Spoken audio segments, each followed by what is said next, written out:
Muy buenas tardes. De nuevo con ustedes en un programa más de alto voltaje de los días miércoles en cadena radial costarricense 89.1. El, Les habla Mimi Prado y me acompaña nuestro analista Fausto Amador Arrieta. Nos pueden seguir también en nuestro canal de YouTube. El mundo está en guerra y hay elecciones en Estados Unidos.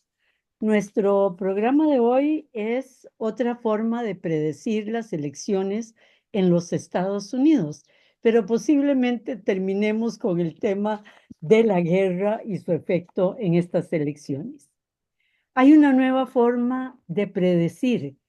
Alan Lichtman, doctorado en Historia y Métodos Cuantitativos por la Universidad de Harvard y profesor por décadas de la American University, conoció en 1981 en el Instituto Tecnológico de California a un experto ruso en terremotos que le hizo una propuesta inusual. Vladimir Borok, no sé cómo se pronunciará Fausto, pero ¿Así? ok, perfecto. Geofísico ruso, había dedicado su carrera en el Instituto de Predicción de Terremotos de Moscú a desarrollar un método que permitiera anticipar cuándo se daría un terremoto. Y este hombre, Vladimir, quería probar la validez de su método para pronosticar procesos electorales. Claro que era una propuesta muy loca, hecha además en esa época. Y, En la con, Unión Soviética. y él viviendo en la Unión Soviética, ¿verdad? Además, él le señaló, bueno, es que en la Unión Soviética no hay elecciones, pero en Estados Unidos sí ha habido elecciones ininterrumpidas. Y Lichtman era un experto en historia de elecciones y conocía de métodos cuantitativos. Con esa pareja nace una colaboración de 32 años entre ambos. Vladimir Borok muere en el 2013 y Leishman sigue en solitario. Antes de hacerle su primera predicción, que fue la reelección de Reagan, se centraron en diseñar cuáles eran las claves, las keys, las llamaron las llaves en inglés, que permitirían desarrollar un modelo predictivo. Para ello, se basaron en 160 años de historia electoral en Estados Unidos. El reto que tenían, reconceptualizar el modelo geofísico de predecir terremotos y ponerlo al servicio de las elecciones presidenciales. Establecieron dos posibles escenarios: situación de estabilidad en el país que permitiría que entonces el que estaba en la Casa Blanca se mantuviera, o que se produjera un terremoto, en este caso político, y el partido en el poder perdería las elecciones. Se junta el conocimiento de algoritmos de Kaylis Brock con el conocimiento del pasado histórico de Lichman. Identificaron 30 claves que redujeron a 13 determinantes, 13 condiciones, y cada una de ellas con una clave. Y como conclusión llegaron que las elecciones las gana el pragmatismo de los votantes y la decisión final es sobre cómo se ha comportado el gobierno y cómo se ha manejado al país.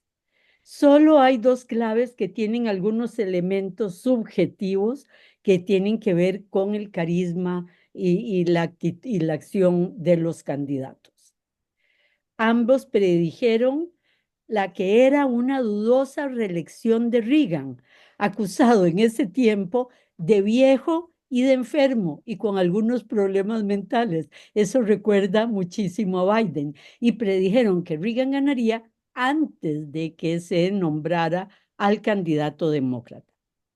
Alan Lichtman no sigue encuestas, no escucha analistas políticos, y ante la pregunta de si la polarización que hay en este momento en Estados Unidos va a cambiar La predicción o el modelo contesta con un rotundo no.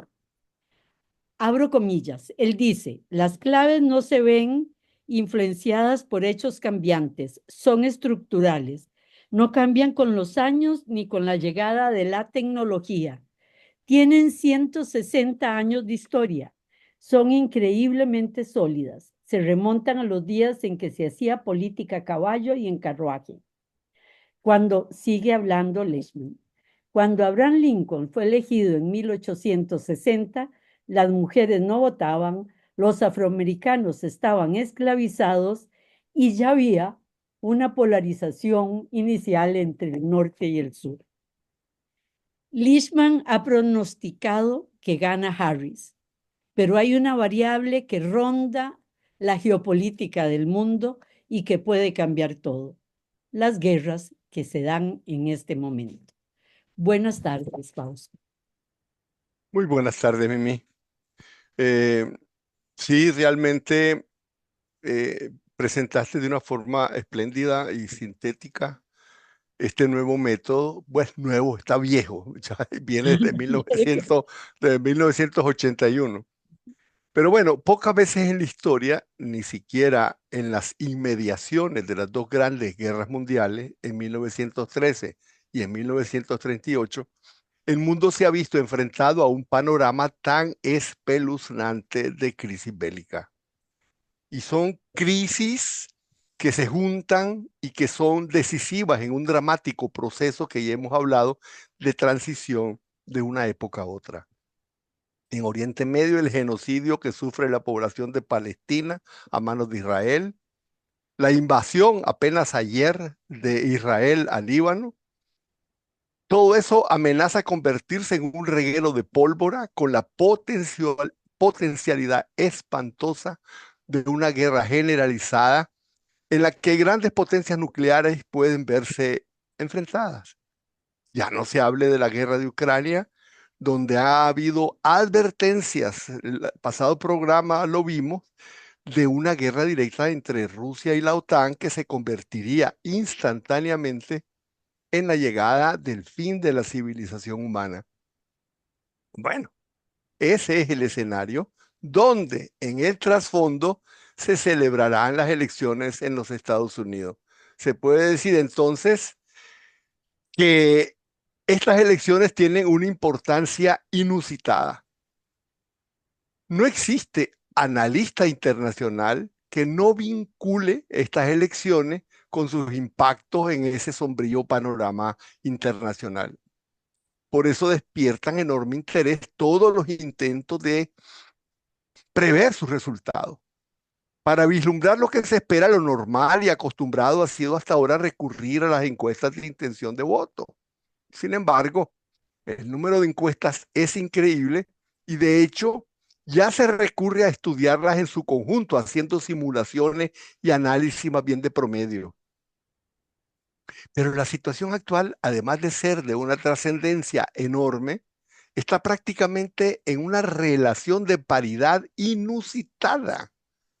Uno de los sitios de análisis, en mi criterio, de mayor calidad, aunque ha ido cambiando de mano continuamente y ahora está en manos de la propiedad de Disney, el 538, afirma que los estrechos márgenes en los swing states hacen que el resultado de la carrera presidencial actual podría ser el más ajustado que cualquier otra elección en los últimos 150 años de historia electoral de los Estados Unidos.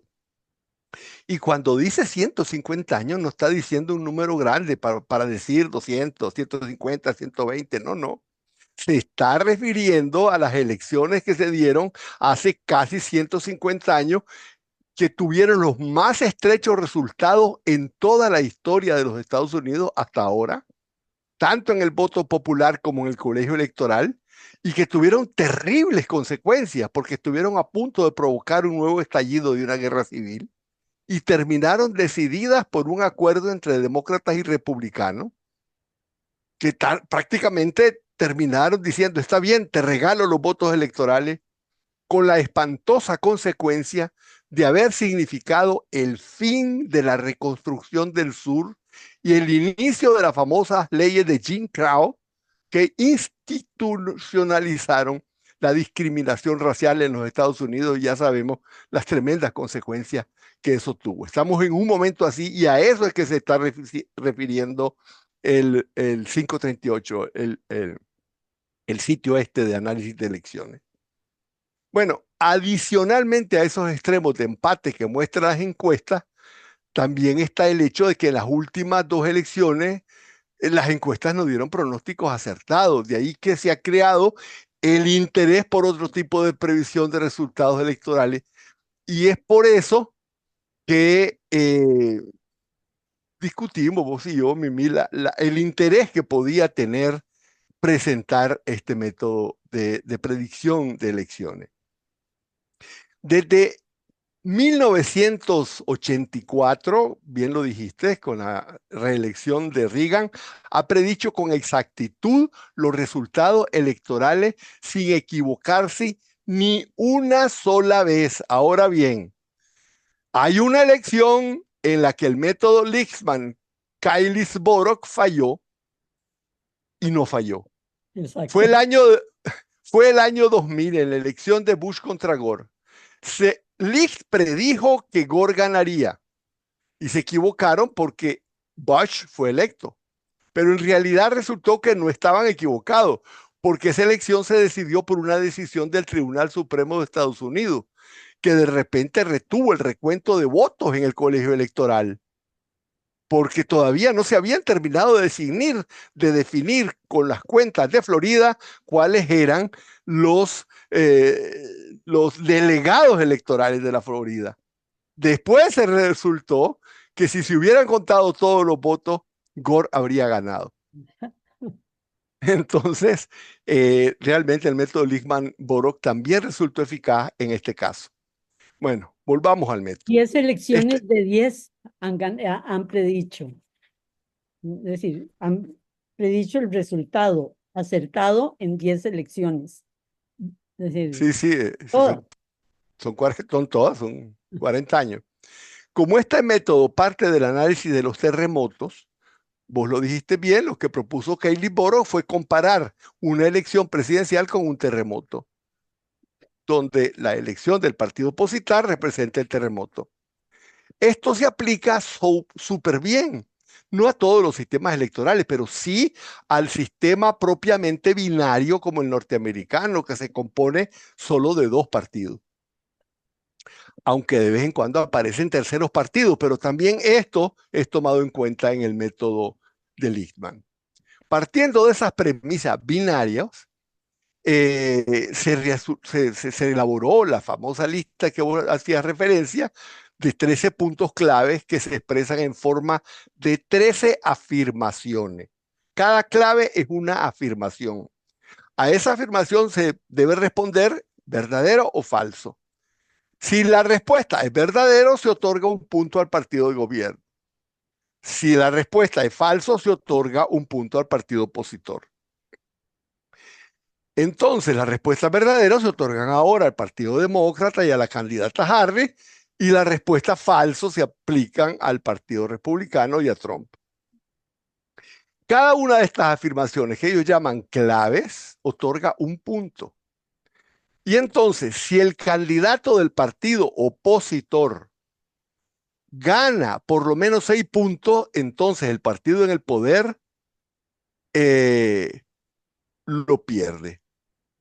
En cambio, el partido en el gobierno sigue en el gobierno si gana por lo menos 8 de esas afirmaciones verdaderas. Bueno, veamos esos puntos uno por uno y vayamos analizando cada clave para ver a quién le corresponde, en este caso, Donald Trump o Kamala Harris. Bueno, ya lo dijiste bien, ni la campaña, ni las propuestas de los candidatos, ni las intenciones de voto importan lo más mínimo. Tampoco lo que dicen los candidatos, porque la premisa fundamental es que los resultados de las elecciones no son producto de la emocionalidad de los votantes provocada por mercadeo político o mensajes de campaña. Para ellos, Los resultados electorales son una especie de referendo del desempeño del partido en el gobierno. En este caso, el Partido Demócrata, la presidencia de Joe Biden. A quien interesa saber más sobre esto, Alan Lichtman publicó desde 1991 un libro y lo viene publicando de nuevo en cada campaña. El libro se llama Predicting the Next President, The 13 Keys to the White House. Desde entonces publica una actualización antes de cada campaña. Y ahí explica cómo se asignaron esas claves y cómo fueron capaces de predecir los resultados. Veamos en detalle. Las claves se dividen en tres grupos. El primer grupo es de 4 claves que analizan aspectos puramente políticos. El segundo grupo es de 7 claves que analizan desempeño de la administración presidencial del momento. El tercer grupo es de 2 claves relacionadas con la personalidad directa de los candidatos. Bueno, veamos el primer grupo. La clave número 1 toma en cuenta el resultado de las legislaciones legislativas de mitad de mandato. Y dice así: después de las elecciones legislativas de mitad de mandato, el partido en el poder tiene más escaños en la Cámara de Representantes que en las anteriores elecciones legislativas de mitad de periodo. Bueno, si el partido en el poder, en este caso el Partido Demócrata, tiene más escaños después de estas elecciones de mitad de mandato que las elecciones anteriores, es decir, las que tuvieron lugar a mitad del mandato de Trump, entonces esta clave es verdadera para el partido en el poder y falsa para el partido opositor. Ya sabemos, verdadera es un punto para el partido en el poder, falsa es un punto para el partido opositor. Bueno, esta primera clave es claramente objetiva, toma un resultado meramente numérico y hace 2 años los republicanos ganaron las elecciones de mitad de mandato, así que la respuesta es falsa. La clave número 1 da un punto a Trump. La clave número 2 analiza la forma en que se llevaron a cabo las elecciones primarias en el partido del gobierno y dice así: no hubo competencia seria para elegir el candidato del partido en el poder. En Estados Unidos, ya sabemos, las primarias deciden quién será candidato presidencial. Y en este caso, la clave es interpretar la presencia o no de consensos en el partido del gobierno como una medida del desempeño de la administración. En este caso, en estas elecciones, la clave creo que va a favor de los demócratas, porque antes no tenían dudas sobre elegir a Biden. Y después, cuando Biden se retiró, siguieron sin tener dudas sobre elegir a Kamala. O sea, no hubo una real competencia. Por lo tanto, la clave 2 es un punto, se le responde verdadero y es un punto a favor de Kamala Harris. Hay algo interesante acá para entender el método. Trump tampoco tuvo oponentes. Trump fue bendecido por su partido. Uno diría, bueno, él también tiene ese punto a su favor. No, porque las claves analizan el desempeño del partido en el poder, del gobierno. Entonces, el verdadero o el falso va en relación del partido que está en la Casa Blanca. Por eso es que es un punto para Harris y no un punto para Trump, a pesar de que él tampoco tuvo competencia. Correcto, porque el sentido de esta clave es interpretar la presencia o ausencia de consenso en el partido del gobierno que tiene que ver con alguna forma de su desempeño.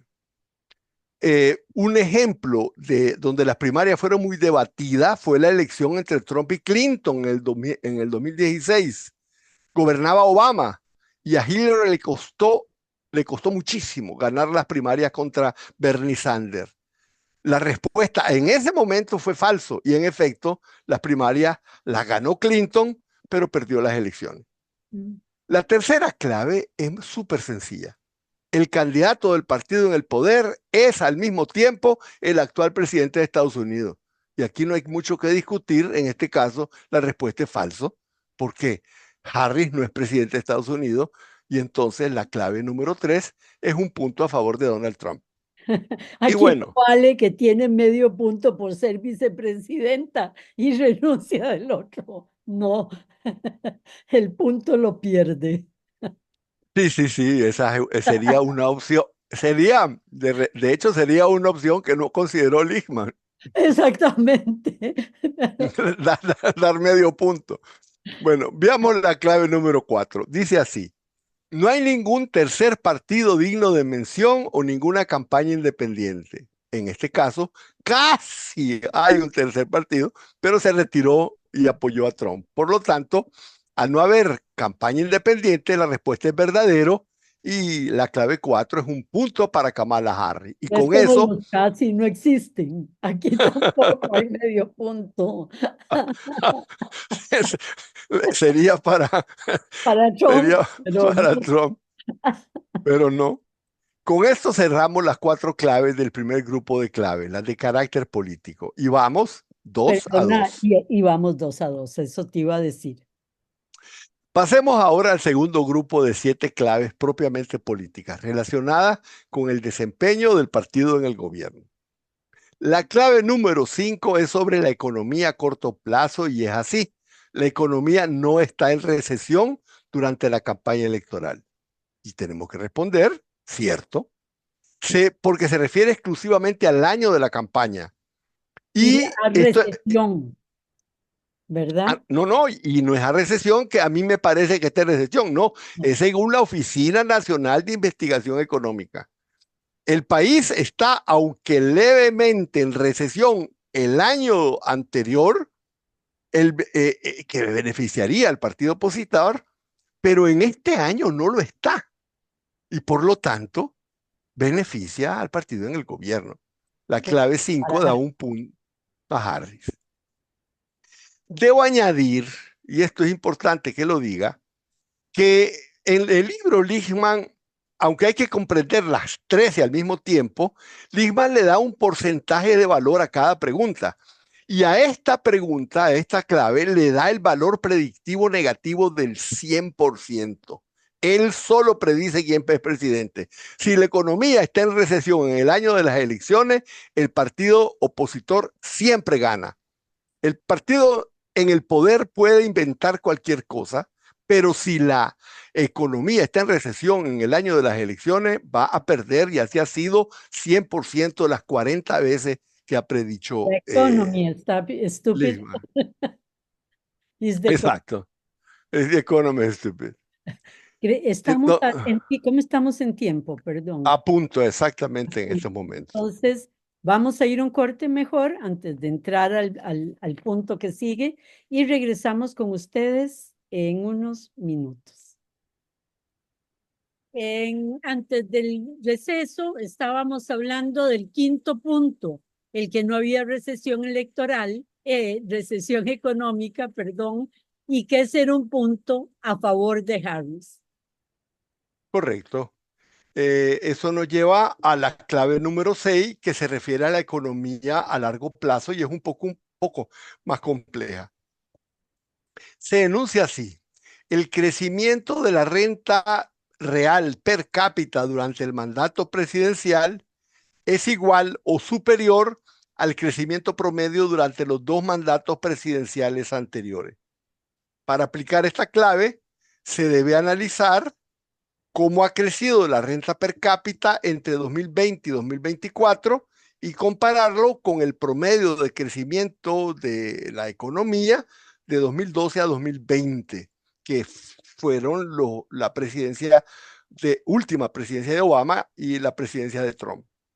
Dado que el mandato de Biden llegó tras una epidemia con una enorme contracción final, su administración fue absolutamente favorecida al entrar después del COVID.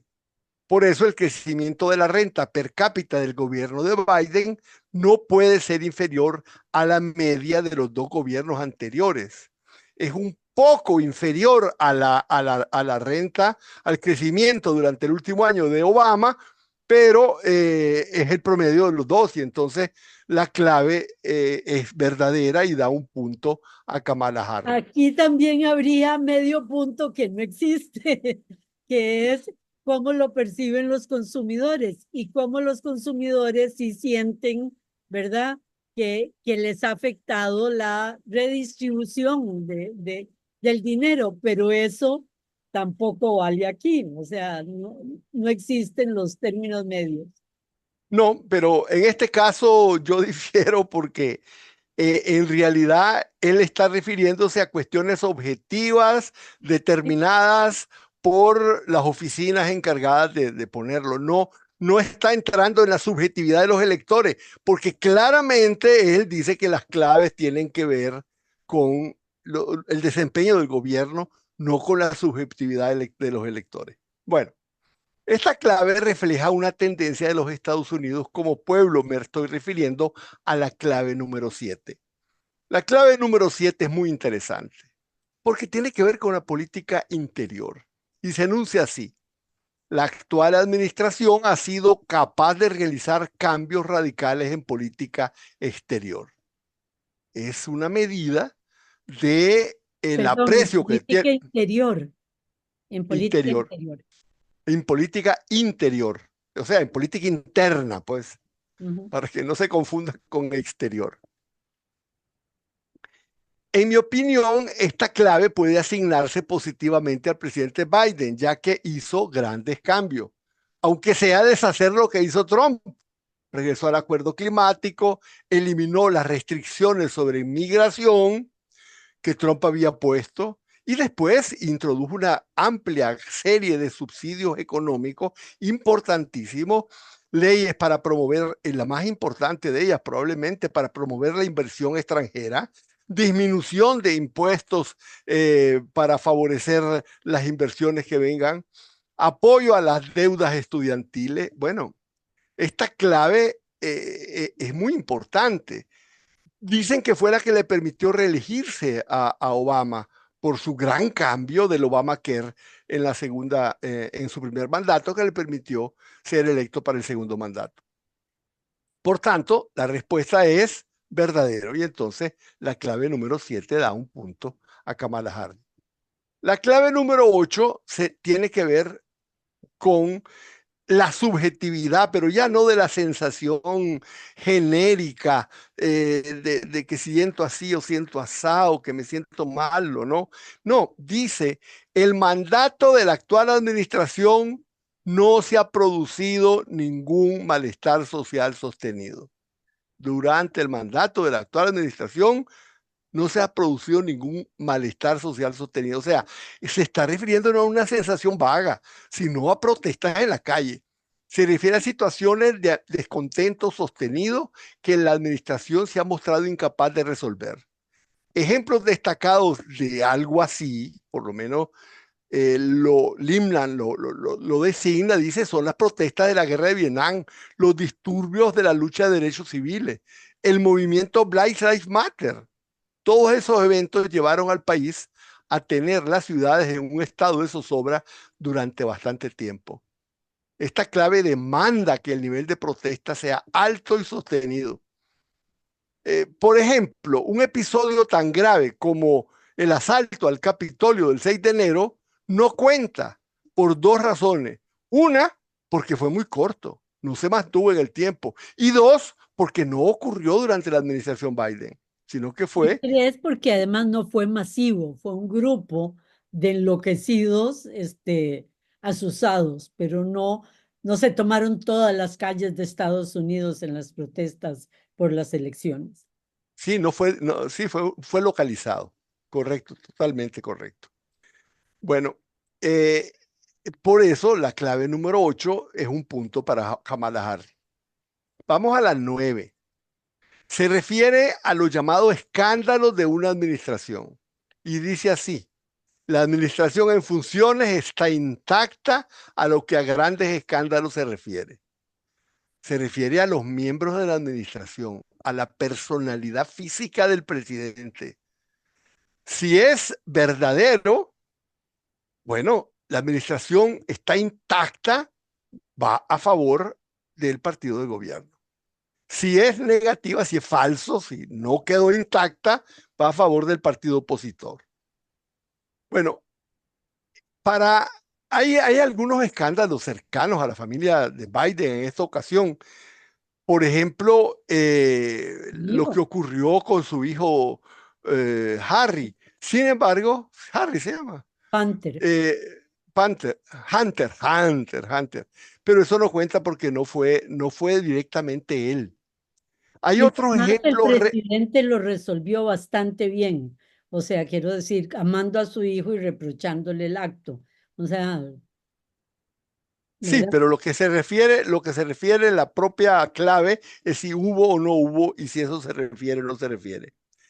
Ejemplos relevantes de escándalos que afectaron las elecciones, por ejemplo, fue Watergate con Nixon. Fíjate bien que el Watergate ocurrió antes del segundo periodo de Nixon, pero nadie lo supo. El escándalo estalló después de haber sido electo, justo después de haber sido electo. Y entonces ahí fue todo el drama. Y bueno, aquí perdió lógicamente el partido de gobierno. Y después el affair que le llaman de Mónica Lewinsky con Clinton, ese fue otro escándalo bastante serio. Esto significaría que la clave nueva sería para Kamala Harris y ahí recibiría un punto. Queda ver si en la salida, si el hecho de que el presidente haya sido denunciado ampliamente por incapacidad mental es o no es un escándalo. Y si es un escándalo, el punto iría para Donald Trump. Por eso a mí me parece que al presidente de los Estados Unidos le digan que es un incapaz mental, es suficiente escándalo. Ya ha estado en la Que prensa y no se la estuvo. doy porque a Reagan le dijeron igual y no le afectó. A Sin Reagan le embargo, dijeron viejo y además Reagan terminó su segundo mandato con Alzheimer severo y con tarjetitas para poder hablar. Y el pueblo de Estados Unidos lo sabía y no le importaba. ¿Verdad? Quiero decirte, es, eh, es diferente, Mimi. Eso de que lo sabía no era tan claro, porque en realidad no hubo un debate nacional sobre el estado no, mental de no, Reagan. yo Pero no bueno. digo en elecciones, lo sabía después, durante el No, me estoy refiriendo antes de las elecciones, porque después de las elecciones ya fue electo y lógicamente no puede Vieras que afectar sí, en no hablaba de retrospectiva. elecciones, hablaba un poco del carácter norteamericano, ¿verdad? Reagan podía tener problemas serios, pero funcionaba el gobierno y como Ya te tal, entiendo, entonces ya te no hay entiendo. problema, ¿no? Entiendo que querés decir que no es un escándalo. Que no es un escándalo y que para Estados Unidos además no funciona así como un escándalo, como sería posiblemente en Francia, no en Inglaterra, porque no importa. Sí, bueno, te entiendo. Yo sigo pensando que esa es una pregunta inconclusa porque eh, eh, digamos que es un tema de opinión. La clave 10 tiene que ver con fallos en política exterior o fallos en política militar. Y dice así, la actual administración no ha tenido fracasos en política exterior. Sí, Aquí el punto va claramente para los republicanos, porque Biden tuvo no uno, sino por lo menos tres grandes fracasos en política exterior y militar. La guerra de Ucrania, el genocidio de Gaza. la eh, salida de Afganistán, que todavía no se lo perdonan. por Dios, claro, ¿cómo no va a ser? Solo ella ya habría tenido un tremendo peso. Por eso aquí la clave 10 da un punto para Donald Trump. La clave 11 es la contrapartida de la clave 10. Si la clave 10 era que no había fracasos diplomáticos ni militares, la clave 11 es lo contrario, que tuvo éxito en política exterior o militar. Y yo pienso que tampoco. Y, No ha habido, y en mi el, criterio, pues. no, y Lichman tampoco, también lo pone, el Claro, acuerdo Lichman también se lo da a Trump, el punto. Leishman se lo da exactamente. Por eso la clave 11 da un punto para Trump. Y con esto se cierra el punto de claves relativas al desempeño de las administraciones, con la clave 11. Y entonces, según mi criterio, vamos 4-6 a favor de Harris, con una pregunta que en mi criterio es indefinida, pero en tu criterio no, tal vez va para Harris. Entonces, según tu criterio, iríamos 4-7 a favor de Harry. Aún así, a Harry le falta uno para hacer, para poder elegirse, y a Trump le faltan dos, ¿verdad? Ahora viene el último grupo de dos claves, dos o uno, por todo depende de si el definido se aplica o no se aplica. Bueno, vamos a ver el grupo de dos claves que están relacionadas con las personalidades de los candidatos presidenciales. La clave 12 es la siguiente. El candidato del partido en el poder o es carismático o es héroe nacional. Como el candidato del partido en el poder es Kamala Harris y no es ni carismática y muchísimo menos héroe nacional, esta clave le da claramente y sin mucha discusión un punto a Donald Trump. La clave 13 va para el candidato opositor y dice así: el candidato del partido opositor no es carismático ni héroe nacional. En este punto la cosa es compleja, porque por una parte, por mucho que se critique a Trump, no se puede decir que no sea carismático. El propio Lippmann lo acepta como carismático. Su carisma es lo que lo mantiene en la carrera, pero también es un candidato disruptivo y su carisma no logra incidir más allá de sus propias filas. Y entonces es un carisma discutible, digamos. Y no es héroe nacional, sino más bien un bandido para los el grupo en que no incide, ¿verdad? Sí, un delincuente. Un delincuente, un delincuente. Entonces, a la gente que no le, su carisma lo rechaza, ¿verdad? Lo ve además como delincuente, o sea, no se los va a poder ganar nunca. Así es. Hace unos días Lippmann hizo exactamente eso en relación con las próximas elecciones, haciendo su predicción oficial sobre las elecciones que vienen en noviembre y le atribuyó a Trump solo 5 puntos, dejándolo fuera de ganar las elecciones. Él predice que ganará las elecciones Harry. Y bueno, para mí eso depende de cómo se responda a las preguntas controversiales. Y para Bueno, mí, en qué pase con los movimientos de la guerra que cambian, bueno, no, ya esos puntos de todas maneras ya los tiene a su favor Trump, ¿verdad? Si se exactamente. No convierte en varía, héroe, con relación a las claves no cambia no nada. cambia, pero sí con el punto 13, porque es carismático o un héroe nacional, ¿verdad? Lo que le falta a Trump para ganar estas elecciones es convertirse en héroe nacional. Algo que vos me decías antes de que arrancáramos el programa, está actuando como un héroe con los damnificados del huracán Elena. Tenés toda la razón, tenés la boquita llenita de razón. Mira, efectivamente, en estos momentos se produjo el huracán Helena. El huracán Helena, que no ha salido en ninguna parte, es el más grave huracán que se ha dado en toda la historia de los Estados Unidos. Es el que más víctimas mortales ha tenido, el que más extensión de territorio ha inundado. Ha sido una verdadera catástrofe nacional. Inmediatamente que cayó el huracán, Trump estaba en el lugar. Y Trump estaba exigiendo al gobierno que inmediatamente le llevara ayuda. Y el gobierno totalmente calladito. Y fíjate, Mimi, la prensa, lee New York Times, Washington Post, yo me tuve que dar cuenta del volumen que tenía el huracán, de las destrucciones que habían tenido. No, ni siquiera CNN.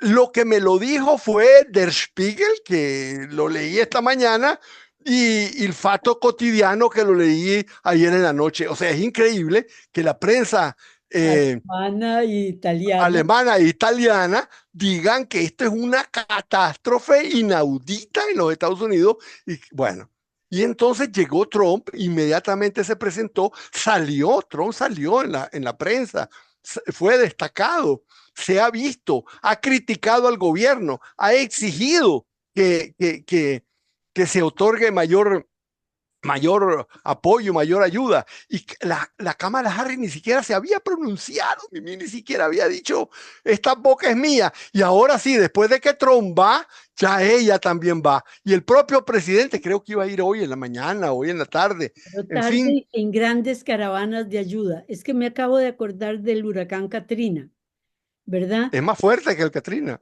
Pero el Katrina destruyó Nueva Orleans, una ciudad Así es. entera, ¿verdad? Además, una ciudad con población pobre. Eh, y nadie respondió. ¿Qué pasó en esas elecciones? O sea, habrá afectado Katrina, y el sentir que no es un héroe, su presidente. Porque un Si héroe no, solo es héroe de guerra, también es Superman, quien nos defiende, ¿verdad? Frente a una catástrofe. bueno, en realidad, si nos ponemos a ver, es muy posible que Katrina haya tenido un efecto porque fue durante el gobierno de Obama, Katrina. Y si fue en el segundo gobierno, perdió las elecciones Hillary Clinton. Es Sí. perfectamente posible que eso haya sido así. Habría que ver exactamente la fecha, que no la tengo totalmente clara. Y yo tampoco, fue que hice una similitud y dije, cualquier pueblo que su gobierno no tiende la mano en un momento de tragedia, no importa que no seas el afectado, no importa que a vos estés viviendo en el norte de Estados Unidos, ves a tus conciudadanos sufriendo y ves a la autoridad que debe responder no actuando, ¿verdad? Así Eso es, después me puede así, pasar a mí, ¿verdad? así es, de todas maneras, de acuerdo a las claves, si no nos metemos en la psicología de la gente, de acuerdo a las claves, eh, Trump está a un punto de ganar, a un punto de las claves de ganar, y la Kamala a un punto de las claves de perder. Entonces, No, según prácticamente, Lishman. Ah, bueno, sí, porque son 6 para Trump y tiene 5. Y son así es, y 7, son, 8 para son el ocho político y tiene 8. No y tiene, tiene siete, no, y no tiene tiene, siete. no 8. Ella, no, no, Harris de Lishman tiene 8. Lo estoy leyendo incluso en el cuadro tuyo. Tiene 8. no, si tiene ocho ya ganó. En Por eso realidad que él dijo que está, ya sí, ganaba. sí, Lo que sí, pasa sí. es que si alguna clave, lo que vamos es a tu razonamiento de que el punto 13 y el punto 9 no te son totalmente claros. El 9 yo sí se lo doy a la posición de Lishman, pero el 13 podría no estar totalmente claro. Y si no Entonces no está claro, tendría ocho, tendría siete, tendría 7 y Donald Trump tendría 6. seis, Ahora, exactamente. sabe mucho más de los puntos Lishman que vos y yo juntos, pero ahí Así es. está. Así es. Sin embargo, vieras que eh, yo a la hora de decidir estos puntos estuve leyendo a 538. Y 538 ahí dice que existen estos puntos precisamente de los que estamos hablando, los critica por ser los puntos más subjetivos. Así es, Bueno, pero estamos entonces en una situación parecida que como las encuestas, digamos, no para Lichman. Lichman ya dio como ganadora a Kamala. Y bueno, en estos momentos lo que tendríamos que ver es entender que estas elecciones no son comunes, no son iguales a las demás elecciones. Eh, los escenarios actuales pueden cambiar de un momento a otro. Todavía no ha terminado de ocurrir el final. Y entonces los cambios de época que son irrefrenables se pueden precipitar sobre el impacto sobre las elecciones. El mundo que nos espera es imparable y nosotros estamos precisamente analizando, tratando de dilucidar cuál podría ser el impacto que podría tener las elecciones en diferentes candidatos dependiendo de quién sea electo en el escenario mundial. En mi criterio, probablemente muy poco, pero bueno, eso está sobre por todo verse. que además, cualquiera que sea el que gane, no sé cómo estamos con el tiempo, pero Estamos cualquier por terminar ya. cualquiera que sea el que gane, se va a encontrar un país totalmente dividido, polarizado, sin credibilidad en el futuro, con clases obreras que ya no existen, pero que antes se llamaban así, empobrecidas, o sea, clase media empobrecida, y con un elemento, Fausto, que a mí me sorprendió y ojalá lo podamos hablar más en la otra, la diferencia que hay enorme entre hombres y mujeres jóvenes en esta elección. Una diferencia hasta del 50% son uno de los grupos de 18 a 30 años, a 25 años, más progresistas después de los años 60 que ha habido en Estados Unidos, las mujeres. Y los hombres de la misma edad son los conservadores pro-Trump con una visión del mundo totalmente separada de la visión del mundo de las mujeres. Estoy hablando de la gente joven, pero Sí, es señalo un una cambio. división. Es una señalación bastante importante. Ajá. Correcto. El cambio ideológico que se está verificando en la generación de jóvenes. Pero enorme y polarizado por género, además. Bueno, mil gracias, Fausto. Con Bueno, Esta vez no hablamos de que la guerra mundial ya era inevitable, pero fue un poco más amable el programa, pero ya regresaremos con las noticias tremendas sobre lo que está viviendo la geopolítica mundial. Muy buenas tardes y gracias por seguirnos. buenas tardes, Mimi.